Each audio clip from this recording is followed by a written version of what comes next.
하나님의 말씀 고린도후서 6장 11절 말씀부터 13절 말씀을 제가 봉독하겠습니다. 고린도인들이여, 너희를 향하여 우리의 입이 열리고 우리의 마음이 넓었으니 너희가 우리 안에서 좁아진 것이 아니라 오직 너희 심정에서 좁아진 것이니라.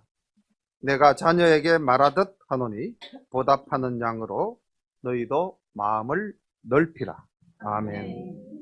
오늘 우리가 함께 묵상할 말씀은 고린도후서 6장 말씀입니다.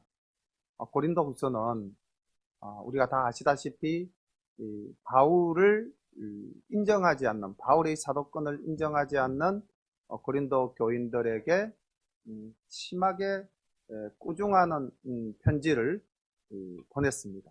그리고 이제 그 편지 이후에 바울이 고린도를 염려하는 마음들이 굉장히 절실하게 나타나는 그러한 내용들이 본문 속에 참 많이 자리 잡고 있는데, 오늘 우리가 보게 되는 이 6장 말씀도 고린도 교인들을 향한 뜻한 바울의 마음을 알 수가 있습니다. 고린도 교인을 향한 바울의 그 마음은 다시 말하면은 우리를 향한 하나님의 마음과 동일한 마음이다, 이렇게 볼 수가 있습니다.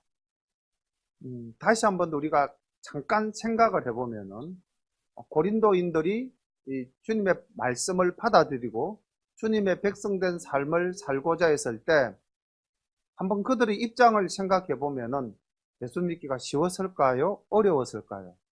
신앙생활 하기가 어땠을 것 같습니까? 자, 그들은 태생적으로 헬라인입니다. 기본적으로 그들은 이성이 발달되어 있었고 지성이 발달되어 있었던 사람들입니다. 또 그들이 섬기던 신이 있었고 그들의 신전에서 행하던 습관들이 다 그 속에 있었던 사람들입니다. 그리고 예수를 믿어서 구원을 받은 고린도인은 전체 인구 중에 극소수였겠죠. 그러니까 그들이 예수 믿는다는 것은 참으로 열악한 환경 속에서 주님을 믿는 무장한 믿음이었을 겁니다. 그런데 또 한 가지 환란이 닥쳐왔는데, 그것이 뭐냐면 거짓된 진리가 고린도 교회를 또 흔들어 놓았다는 거죠. 이런 상황 속에서 바울이 고린도 교인을 향한 마음은 참 여러 가지로 복잡했겠죠. 첫 번째는 나를 인정해 주지 않는 것에 대한 서운함도 있을 수 있었겠죠. 또 한편으로는 굉장히 열악한 환경 속에서 교회를 세워가는 그들에 대한 애틋한 감정도 있었겠죠. 오늘날 우리가 아까 우리 이제 이 병준 집사님도 기도하면서 우리의 연약한 심령으로 우리가 이 땅을 살아가면서 정말 예수를 믿노라 하면서도 주님 뜻대로 살지 못하였음을 고백하고 회개하는 그런 기도 내용이 있었는데, 사실 우리도 오늘날 이 고린도 교인들처럼 우리가 살아가는 삶의 환경 속에서는 고린도 교인이 겪었던 그 어려움을 우리도 여전히 오늘날 겪으면서 살아가고 있다고 본다면은, 오늘 이 말씀은 우리에게 또한 새로운 결단과 또 새로운 고백을 할 수 있는 말씀이 되지 않겠나 생각되어집니다. 오늘 본문을 조금 더 우리가 이해하기 위해서는 고린도후서 지난 시간에 살펴봤던 5장 17절과 18절 말씀을 먼저 함께 본 후에 우리가 말씀 본문으로 들어가겠습니다. 고린도후서 5장 17절과 18절 말씀입니다. 우리 함께 읽어볼까요? 그런즉 누구든지 그리스도 안에 있으면 새로운 피조물이라. 이전 것은 지나갔으니 보라 새 것이 되었도다. 모든 것이 하나님께로 났나니 저가 그리스도로 말미암아 우리를 자기와 화목하게 하시고 또 우리에게 화목하게 하는 직책을 주셨으니. 아멘. 놀라운 은혜의 말씀이 이 가운데 있죠. 하나님과 원수되어졌던 우리, 영원히 멸망받을 수밖에 없었던 우리를 예수 그리스도 십자가 보혈로 말미암아 하나님과 화목하게 하셨다. 그리고 나아가서 우리에게 우리만 화목할 것이 아니라 아직까지 하나님과 화목하지 못한 자들을 하나님과의 관계를 회복시킬 수 있는 놀라운 직책을 우리에게 주셨다는 겁니다. 사명을 우리에게 주셨다는 것입니다. 그래서 우리는 이제 과거의 그 습관이나 풍속에 얽매여 사는 사람이 아니라 하나님 안에서, 그리스도 안에서 새로운 피조물이 되었다. 이것을 너희들이 자각하라는 것입니다. 이거는 고린도 교인들을 향한 말씀인과 동시에 오늘 우리에게도 여전히 온전한 말씀입니다. 우리가 해가 바뀔 때에 이 고린도후서 5장 17절 말씀을 정말 많이 암송하기도 하고 그 말씀을 묵상하기도 하지 않습니까? 새로운 피조물이다. 새로운 해를 맞이하여서 우리가 새로운 마음으로 새롭게 출발한다. 그렇게 다들 한 번쯤은 다 다짐하지 않았습니까? 올해는 좀 더 온전한 신앙생활 해야지. 올해는 좀 더 바르게 하나님과의 관계를 맺어 나가야지. 우리가 이렇게 마음으로 고백하신 줄로 믿습니다. 자, 이런 바탕 위에서 우리가 6장 1절을 들어가 보겠습니다. 우리가 하나님과 함께 일하는 자로서 너희를 권하노니 하나님의 은혜를 헛되이 받지 말라. 하나님의 은혜를 헛되이 받지 말라.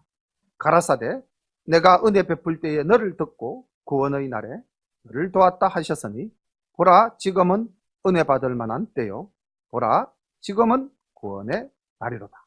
바울은 여기서 참 놀라운 고백을 하고 있는데 하나님과 함께 일하는 자다. 이 말 속에는 우리의 삶 속에는 언제나 하나님이 우리와 함께 동행해 주신다 라는 감사가 있을 수 있고요.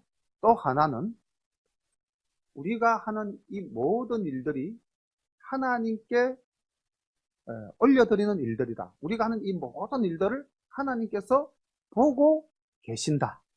그러니 책임감을 더욱더 느낄 수밖에 없는 말씀이기도 하죠. 감사가 있을 수도 있고요. 또 하나는 책임을 더욱더 무겁게 느껴야겠다는 다짐도 있을 수 있는 말씀입니다.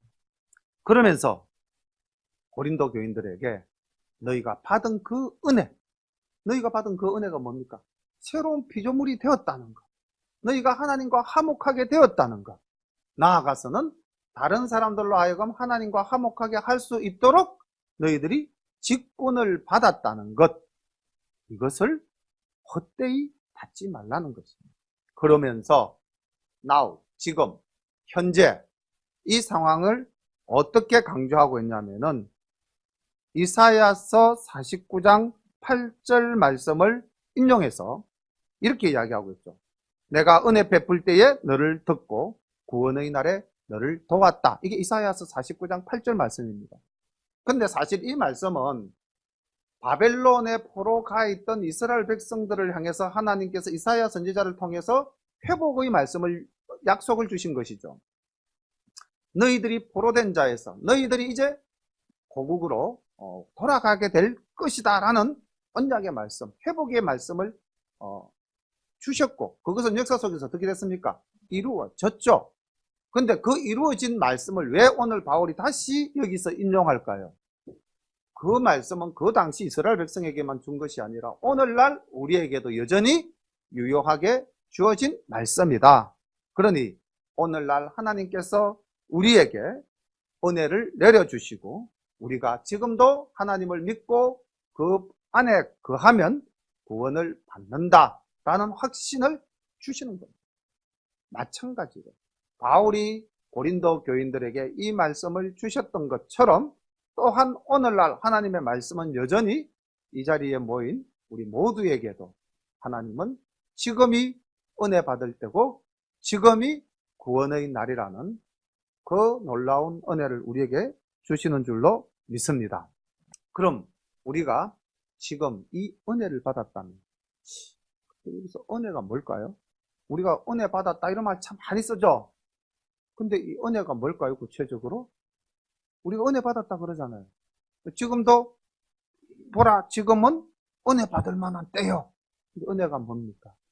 참 추상적으로 생각하면 답이 막연한데 은혜는 하나님께서 우리에게 끊임없이 베풀어 주시는 사랑입니다. 우리는 늘 하나님으로부터 사랑받는 존재예요. 그래서 어떤 작사자는 이렇게 이야기했죠. 당신은 사랑받기 위해 태어난 사람이다. 그러니까 우리는 하나님의 사랑을 받으면서 이 땅에 태어난 거고, 하나님의 사랑을 받으면서 하나님의 자녀가 되었고, 하나님의 자녀로서 또한 살아가고 있는 것입니다. 그러니 우리가 은혜를 받았다면은 이 받은 은혜를 하나님께 감사로, 이웃에게는 동일한 사랑으로 증거해야 되지 않겠습니까? 동일한 사랑으로 이웃에게 증거하는 이 직분, 직책, 3절.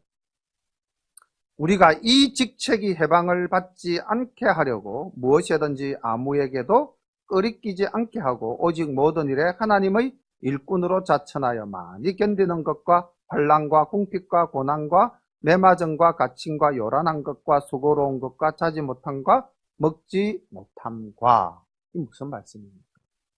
여기서 지금 등장된 나의 낱말들 중에서 긍정적이고 우리가 바라고 희망하고 그렇게 되기를 원하는 낱말이 혹시 있습니까?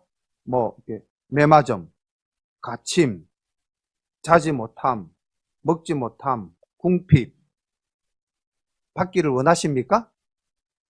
전혀 원하지 않습니다. 그럼 앞에서 말씀하신 하나님의 사랑, 하나님의 은혜라는 그 내용과 이 내용은 관계가 있습니까? 관계가 없습니까? 우리가 봤을 땐 관계가 전혀 없습니다. 우리가 볼 때 지금 딱 이성적인 눈으로 보면은 이것이 하나님의 은혜다. 그리고 그 은혜로 우리가 이렇게 산다? 전혀 연결되지 않는 내용이죠. 그런데 말입니다. 바울은 뭐라고 이야기를 하냐면은 바울이 이런 모든 상황을 겪게 된 것을 원망합니까? 감사합니까? 그의 삶 속에서. 항상 감사했죠. 잘 생각해 보십시오. 바울은 굉장히 가진 자였고 굉장히 지성이 발달된 사람이었고 굉장한 능력자였습니다. 그런데 그런 자기의 이성과 지성과 가진 모든 조건들을 정말로 다 내려놓고 이와 같은 상황 많이 맞고 환난 속에서 궁핍함과 고난과 매맞음과 갇힘과 소란함과 수고로움과 자지 못함과 먹지 못함을 겪었는데 그 가운데서 전혀 원망이 없다는 겁니다. 자, 그렇다면 우리 한번 생각해 보죠. 우리는 어떻습니까? 만약에 이런 것들 중에서 한 두세 가지가 연속적으로 내 삶 속에 들어왔다. 애매하게 죄도 없는데 감옥에 갇혔고, 오늘날 퇴장은 없지만은, 감옥에 가니까 막 쭉 패더라. 엄청 맞았어요. 그리고 어떻게 해서 이제 나와보니까 마누라 도망가고 자식들 뿔뿔이 흩어지고, 가졌던 재산은 아무것도 없고, 막 그냥 굶게 되었다. 궁핍하게 되었다. 어떻게 했습니까? 원망과 저주가 나오고, 불평과 분노가 그냥 가득하지 않겠습니까? 그런데 바울은 그리스도와 함께 하면서 받는 이 고난을 감사함으로 받았다는 겁니다. 자기의 잘못으로 받은 고난이 아니죠. 바울이 지가 잘못해가지고 받은 고난입니까? 잘 한번 생각해 보십시오. 우리가 어려움에 처하고 우리가 고난을 받고 우리가 힘들어지는 것은 내가 주님의 일을 했기 때문에 주님의 이름으로 받는 고난과 핍박이라면은 참 하나님께 은혜가 되겠죠. 근데 통상적으로 지금 우리가 받는 고난, 우리가 이 땅을 살아가면서 염려하고 근심하고 괴로워하는 그 모든 것들이 궁극적으로 그 원인이 어디에 있습니까? 하나님의 말씀을 전가하는 직책, 즉 우리의 그 믿음의 결과로 나타난 것입니까? 아니면 내 욕심으로 말미암음입니까? 전부 다 사실 따지고 보면 우리가 이 땅에서 지금 겪게 되는 많은 고난은 나의 잘못된 생각, 나의 잘못된 행동으로 말미암은 책임으로서 나타나는 현상들이라는 것이죠. 그렇지 않습니까? 요즘 부동산 경기가 많이 얼어붙었죠. 어떤 사람이 아파트를 사면 돈을 번다더라. 그 말에 혹해가지고 대출을 끼고 아파트를 사고 전세를 주고 또 대출을 끼고 아파트를 사고 전세를 주고 그렇게 집을 세 채 네 채 가진 제 주변 사람 하나가 있습니다. 친구인데 부인이 부동산 쪽에 잠깐 일을 했어요. 정보를 받아서 했습니다. 근데 경기가 내리막길을 타고 분양가보다도 아파트 가격이 싸지고, 그러니까 요즘 내가 잠을 못 자는 거예요. 자, 잠을 자지 못한다. 먹는 것도 입맛도 없다 그래요. 그렇지 않겠습니까? 뭐 매일매일 지금 뭐 은행에 이자는 나가야 되죠. 뭐 벌이는 수익은 상대적으로 줄어들었죠. 마음도 괴롭겠죠. 자, 그 책임이 자기의 욕심이었습니까? 아니면 하나님을 기쁘시게 하기 위해서였습니까? 자기의 욕심이에요. 가만히 생각하면 우리가 이 땅에서 받는 많은 고난과 고통이라고 말할 수 있는 것들이 다 내 욕심에서부터 비롯되어진 것들이 많다는 겁니다. 그래서 우리는 그 속에서 괴로워하고 힘들어하고 불평하고 원망하고 심지어는 저주하기도 하고 극단적으로는 자기의 생명을 끊어버리는 그런 선택을 하기도 하지 않습니다. 근데 정말 다시 한 번 더 생각해 봅시다. 바울은 그게 아니었다는 겁니다. 자기 욕심이 아니었다는 겁니다. 하나님의 일을 하면서 받은 애매한 고난이라는 겁니다. 그럼에도 불구하고 바울은 감사했습니다. 볼까요? 그 다음 구절을 한번 보십시오. 이런 상황 속에 있었던 이 바울이 5절과 6절 사이에 그러나 그렇지만 이라는 접속사를 하나 우리가 생각하면서 다음 말씀을 읽어보겠습니다. 하나님의 일꾼으로서 내가 이런 고난과 고통을 겪었다. 그러나 나는 어떻게 일을 했다? 깨끗함과 지식과 오래 참음과 자비함과 성령의 감화와 거짓이 없는 사랑과 진리의 말씀과 하나님의 능력 안에 있어 의의 병기로 좌우하였다. 그리고 영광과 욕됨으로 말미암으며 악한 이름과 아름다운 이름으로 말미암으며. 그러니까 이게 무슨 말씀이냐면 좀 말이 번역이 어렵게 되어 있지만은 풀면 이렇습니다. 내가 그런 환난과 고난을 당했지만은 나는 하나님의 일을 할 때는 항상 내 양심, 어떤 양심으로? 깨끗한 양심. 그리고 내가 하나님을 아는 온전한 지식으로. 그리고 내가 모든 일을 만남에 오래 참음, 인내로. 그리고 내가 사랑하고 모든 일들을 이겨내었다는 거예요. 놀랍지 않습니까? 앞에서 받았던 그 고난과 그 고통을 나는 내가 아는 하나님을 통해서 가지게 된 내 믿음의 양심으로 이렇게 살았다는 거예요. 또 한편 내가 영적으로는 어떻게 했느냐? 성령님의 감화를 받았어요. 거짓 없는 사랑으로, 진리의 말씀으로, 하나님의 능력을 의지해서 내가 이 모든 것들을 영광스럽게 생각했다는 거예요. 남들이 볼 때는 욕되다고 느꼈지만 나는 영광스럽게 생각했다.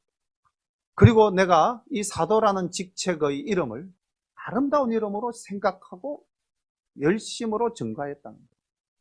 우리 오늘날 성도라는 하나님의 자녀라는 이 이름을 어떻게 생각하십니까? 자랑스럽고 당당하고 아름답게 생각하신다면은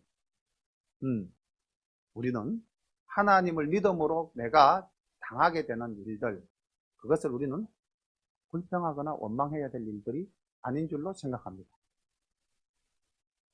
사실 물질이 난무하는 이 시대에, 물질이 모든 것의 주인이 된 이 시대에 사실 교회 와서 예배 드리면서 예물을 드린다는 것도 믿음이 없다면 이게 이상한 일 아닙니까? 매주 헌금해야 되죠. 매달 11조 해야 되죠. 또 뭐 감사헌금 해야 되죠. 또 절기가 다가오면은 또 뭐 절기다 해서 또 감사헌금 해야 되죠. 세상 내 부모한테도 그렇게 안 하잖아요. 그렇지 않습니까? 그런데 교회는 오면은 뭐 매일 이렇게 예물을 드려야 된다. 믿음이 없는 사람 같으면은 못할 일이죠. 그런데 잠깐 내 마음을 한번 딱 스스로 돌아보시기 바랍니다. 내가 이렇게 예물을 준비하면서 예물을 드릴 때 어떤 마음으로 하고 있는가? 기쁜 마음인가? 아니면은 내가 안 해도 되는데 왜 하지? 이런 마음. 이게 우리가 하나님으로부터 받은 은혜를 헛되이 받지 말라라는 이 바울의 이 말씀을 우리가 깊이 생각한다면은 우리의 삶이 감사와 감격으로 늘 기쁘게 살아갈 수가 있는 겁니다. 아닙니까? 네, 별로 아닌 것 같으네요. 근데 실제로 우리는 아까 우리 모두가 뭐 기도할 때마다 늘 우리가 살아가는 현실 속에서 살아가기 때문에 우리의 생각의 절반이 그쪽에 가 있기 때문에 그쪽 생각으로 살다 보니까 이게 안 된다는 겁니다. 근데 바울은 철저하게 세상과 구별된 삶을 살았습니다. 오늘 또한 그것을 후반부에 강조하고 있습니다. 보겠습니다. 바울은 오늘 이제 8절부터 이렇게 이야기를 합니다. 굉장한 파라독스 역설이 나오고 있는데 세상적 관점과 하나님 관점에서 비교하고 있습니다. 세상적 관점에서 본다면 나는 비천한 자다. 그런데 하나님 관점에서 본다면 나는 어떤 자다? 귀한 자가 되는 겁니다. 그 이야기를 하고 있습니다. 우리가 바울이 받았던 그 수많은 고난과 고통을 세상적 관점으로 본다면 정말 쓸데없는 왜 저런 미친 짓을 할까? 라고 생각할 만큼 힘든 일이었지만 하나님의 은혜를 받은 바울이 이 모든 일이 감사한 일이라고 고백했지 않습니까? 자, 어떻게 고백되어지는지 8절부터 한번 보겠습니다. 8절 후반부 속이는 자 같으나 참되고 무명한 자 같으나 유명한 자요 죽은 자 같으나 보라 우리가 살고 징계를 받는 자 같으나 죽임을 당하지 아니하고 근심하는 자 같으나 항상 기뻐하고 가난한 자 같으나 많은 사람을 부요하게 하고 아무것도 없는 자 같으나 모든 것을 가진 자로다. 아멘. 굉장한 역설이죠.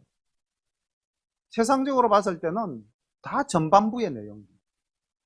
그런데 하나님의 관점에서 본다면 전부 다 후반부의 이야기. 나는 전반전을 뛰고 있는가 후반전을 뛰고 있는가. 내가 뛰고 있는 자리는 어딘가 한번 생각해 보시기를 바랍니다. 지금 바울은 고린도 교인들을 향해서 이 말씀을 주고 있어요. 야, 너 지금 전반전을 뛰고 있니? 후반전을 뛰고 있니? 너 세상적 관점으로 계속 판단하고 있어? 아니면은 하나님의 사랑 안에서 너가 살아가고 있어? 네가 은혜 가운데 사느냐? 아니면은 그 은혜를 내팽개치고 사느냐? 이 말씀이 13절에 은혜를 헛되이 받지 말라라는 이 말씀이 오늘 설교 제목 마음을 넓히라는 말씀과 동일한 말씀으로 저는 해석을 했습니다.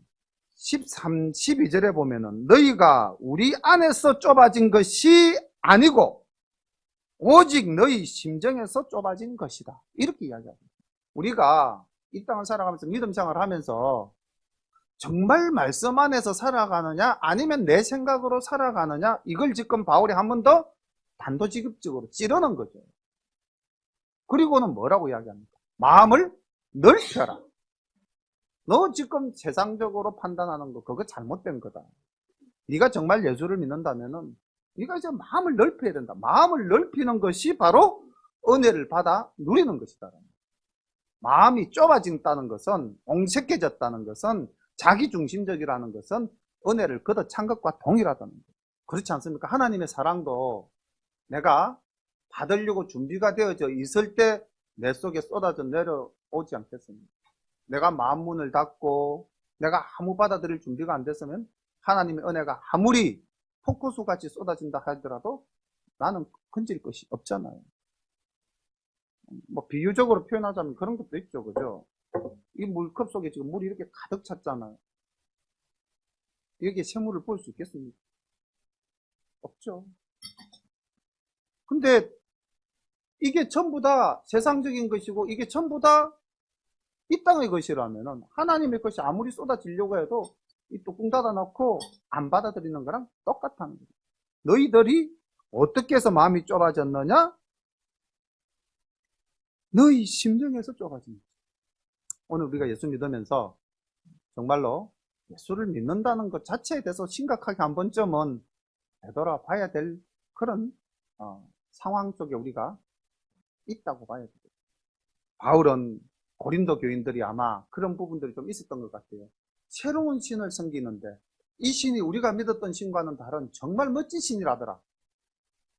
혹 그래서 내가 그 신을 믿음으로써 너희들보다도 좀 더 우월하다, 그런 혹 감정을 가진 사람도 그 중에 들어는 있지 않았을까요? 겉멋으로. 진정한 믿음보다는 외형적으로 드러내기 위해서. 왜 사람들이 큰 교회를 가고 왜 사람들이 큰 교회에서 신앙생활을 하는 것을 기쁘게 생각할까? 과연 그 속에서 진리의 말씀을 받아서 온다면 참 좋죠. 사실 또 그런 큰 교회도 많이 있습니다, 우리나라에는. 그런데 그 중에 또 이런 사람도 있겠죠. 큰 교회 가서 사람들을 만나서 내 사업을 좀 해볼까? 큰 교회 가면은 작은 교회 다니는 것보다 뭔가 좀 더 낫겠지. 그런 사람 마음으로 간다면은 그 마음은 하나님 앞에서 온전한 마음이 될 수가 없습니다. 고린도 교인들도 아마 그런 마음으로 예수를 믿은 사람들도 있을 거고, 그런 사람들이 계속 교회 안에서 문제를 일으킨 것이 많았겠죠. 그래서 바울은 그 고린도 교회를 향해 안타까운 마음 이렇게 외치고 있는 거예요. 마음을 넓혀라.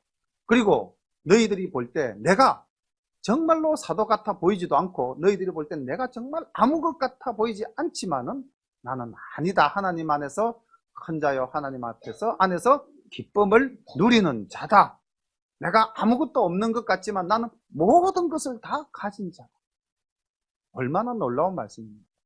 우리는 하나님만 있으면은, 하나님만 계시면은 나에게 모든 것이 다 있다고 우리 고백할 수 있습니까?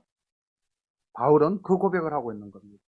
아무것도 없는 것 같은 내가 모든 것을 가진 자다. 그러면서 고린도인들에게 다시 한 번 더 외치죠. 고린도인들이여, 너희를 향하여 우리의 입이 열리고 우리의 마음이 넓었으니, 너희들이 아무리 나를 비난하고 너희들이 아무리 나를 조롱하여도 내 마음은 항상 너희를 사랑하고 너희를 위하는 마음이다. 우리 이런 대범함이 있어야 되지 않겠습니까? 근데 사실은 저부터도 좀 그렇습니다. 집사람이 밥 안 해주면 짜증나고, 집사람이 나를 좀 안 챙겨주면 서운하고, 그런 거 있어요. 근데 사실은 집사람이 밥 안 차려줘도 행복해야 되고, 내 좀 뭐 이렇게 소외시켜도 기뻐해야 되죠. 그죠? 그렇게 살도록 노력하겠습니다. 네. 네. 오늘 아침에도 눈 뜨자마자 부엌에 가서 국 데우는 불을 켰습니다. 우리가 마음을 우리가 먼저 넓혀야 되는 거예요. 바울이 먼저 넓혔어요.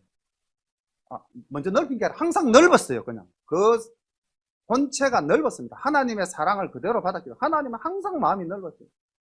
고린도인들이여, 너희를 향하여 우리의 입이 열리고 우리의 마음이 넓었으니 너희가 우리 안에서 좁아진 것이 아니다. 너희들 말씀 안에서 너희들이 옹색해진 것이 아니라는 거예요. 너희들 정말 말씀을 진실로 깨닫게 된다면 너희들의 마음도 어떻게 될 수밖에 없다?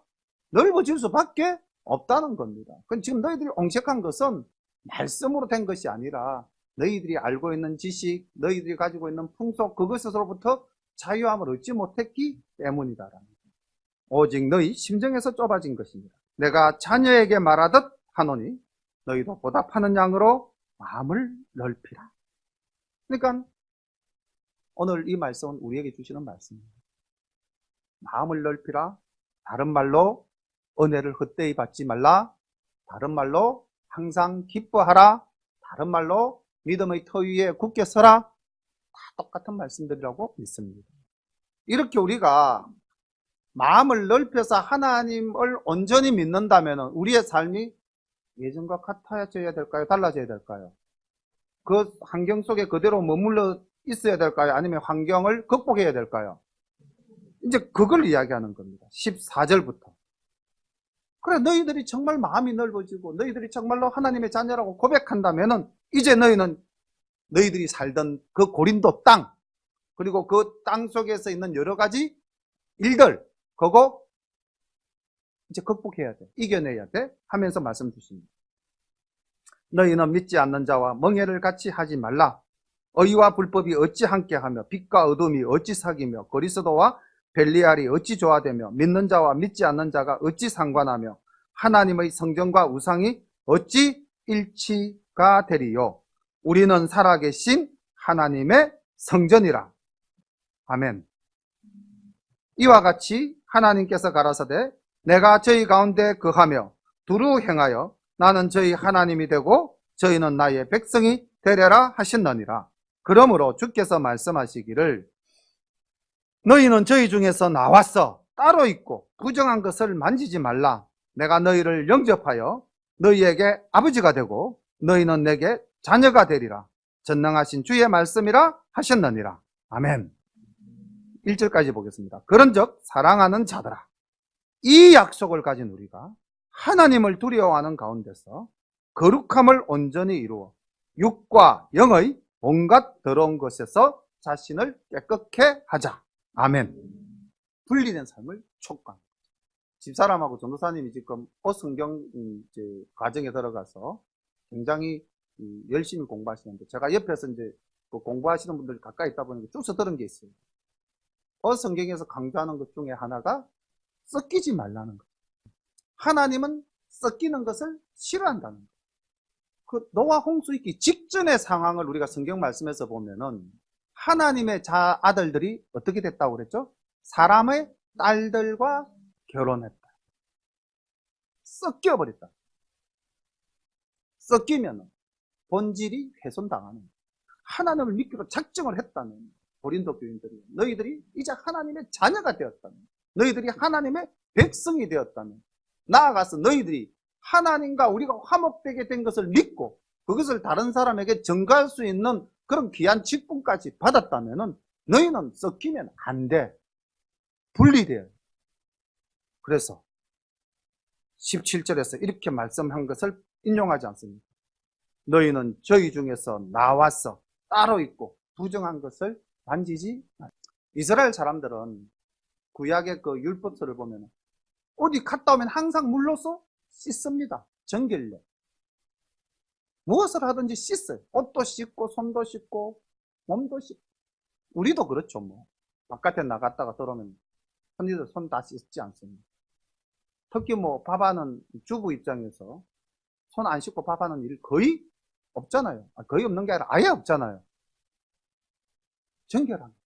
우리가 세상 일도 그렇는데 하나님 앞에서 우리가 섞였어야 되겠습니까?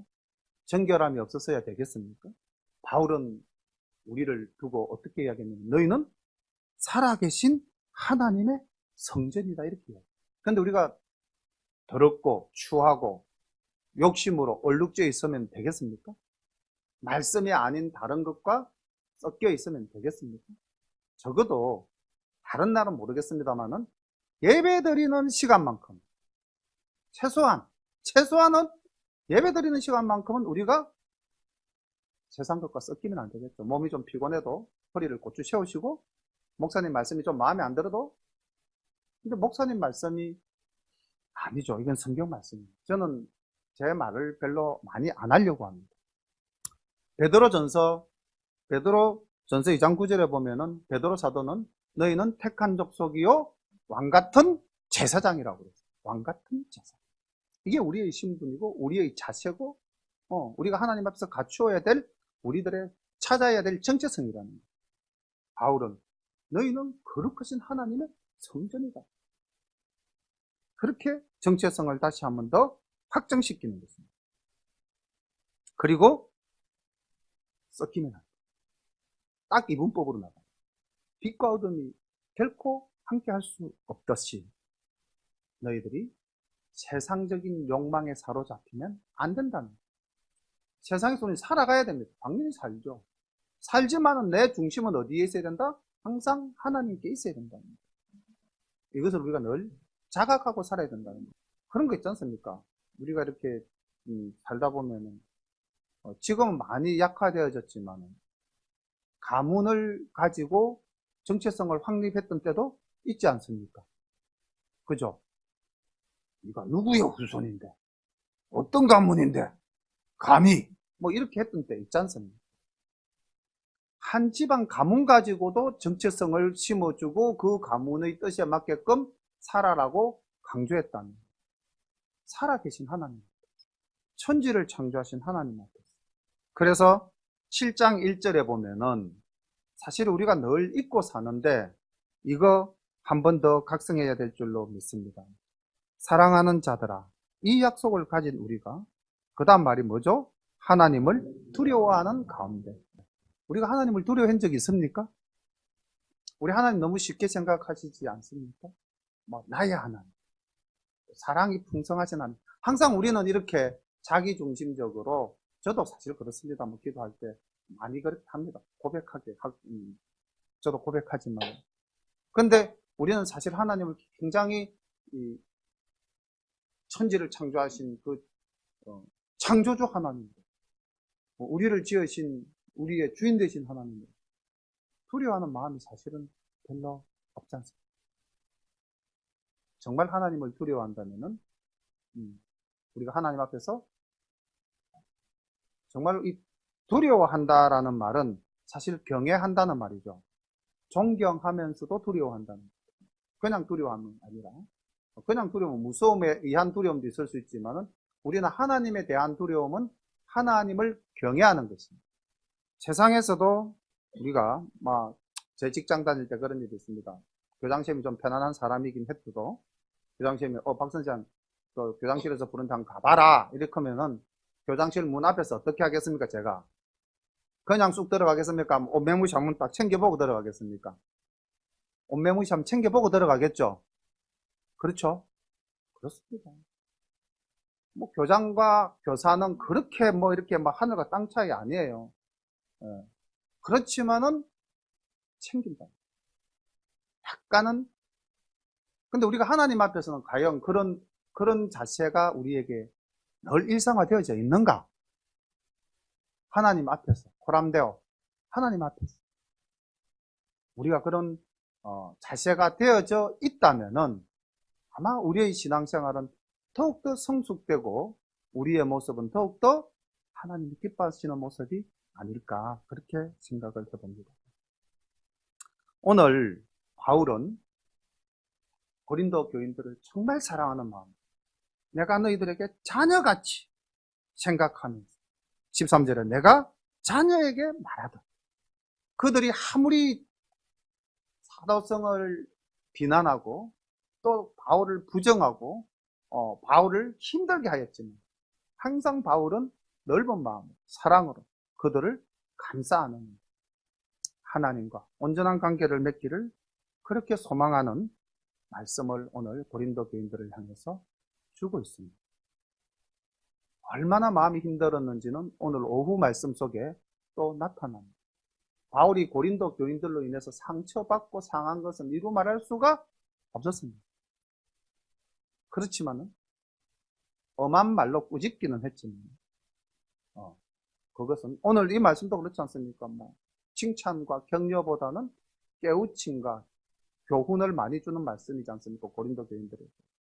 여전히 오늘날 우리에게도 그런 말씀을 우리가 받아들여야 되는 부분들이기도 하고요. 오늘 설교 제목이 마음을 넓히라는 것입니다. 세상에서도 부모님이 자녀들에게 하는 말씀 중에 이런 말씀 하는 거 있죠. 특히 저도 삼형제 중에 막내인데 막내들이 좀 그렇잖아요. 어머니 살아계실 때 쏙이 무슨 쏙이라고 했을까요? 제 쏙을 보고 밴댕이 쏙이라고 그랬습니다. 잘 삐지고 그 참 옹졸하는 거죠. 옹졸. 그랬습니다. 제가 아주 옹졸하고 자기중심적이고 이기적이고 막내다 보니까 이런 핑계를 대면서 자기를 합리화시키면서 그렇게 살아왔었습니다. 그런데 우리가 하나님을 진짜 만나면은, 말씀이 진짜 내 속에 거하게 되면은 이제 우리의 마음이 점점 넓어져서 모든 것을 깨안을 수도 있고 끊임없이 우리가 사랑을 줄 수도 있고, 우리가 비록 아무것도 없는 자 같지만 하나님 안에서 모든 것을 가진 자로서의 풍성한 삶을 받아 누리게 될 줄로 믿습니다. 오늘 우리가 하나님이 주신 이 말씀, 우리가 정말 분리되어졌어요. 저희 중에서 나와서 따로 있고 부정한 것을 만지지 않는 그런 우리가 온전함으로 7장 1절 말씀처럼 거룩함을 온전히 이루어 육과 영의 온갖 더러운 것에서 자신을 깨끗게 하자. 이 말씀을 붙잡고 올 한 해, 또 오늘이 두 번째 주일이잖아요. 그죠? 아직까지 연초지 않습니까? 우리가 올 한 해 어떻게 살아야 할 것인가? 하나님 말씀 붙잡고 정말 더러운 것에서 우리 스스로가 해방되어서 깨끗함으로 하나님께 영광 돌리는 모든 열린 가족 되시기를 축원합니다. 기도드리겠습니다. 오늘 말씀 붙잡고 우리가 함께 기도하겠습니다. 결단하는 마음으로 또 주님께 고백하는 마음으로 이 시간 주신 말씀 붙잡고 기도하겠습니다. 은혜가 풍성하신 우리 아버지 하나님, 오늘도 사도 바울을 통하여 고린도 교인들에게 주신 그 하나님의 말씀이 시간을 뛰어넘어서 장소를 뛰어넘어서 오늘 열린교회 이 시간 하나님 전에 모인 우리 모두에게 귀한 말씀으로 역사하여 주심을 감사드립니다. 아버지 하나님, 정말 우리가 오늘 하나님으로부터 받은 이 은혜를 헛되이 여기지 않도록 하나님 우리의 마음을 넓히고 하나님의 온전하신 사랑을 닮아가는 우리 모두가 되며 정말 이 땅에서 우리가 하나님의 자녀라는 사실을 늘 자각하면서 깨끗하고 정결하게 거룩함을 이루어 나가는 우리 열린 가족 모두가 될 수 있도록 이 새해에 첫 예배에서부터 결단하는 우리 모든 열린 가족들의 머리 위에 놀라신 하나님의 은총이 항상 함께 하시기를 간절히 바라옵고 원하오며 예수님 이름 받들어 기도드리옵나이다. 아멘.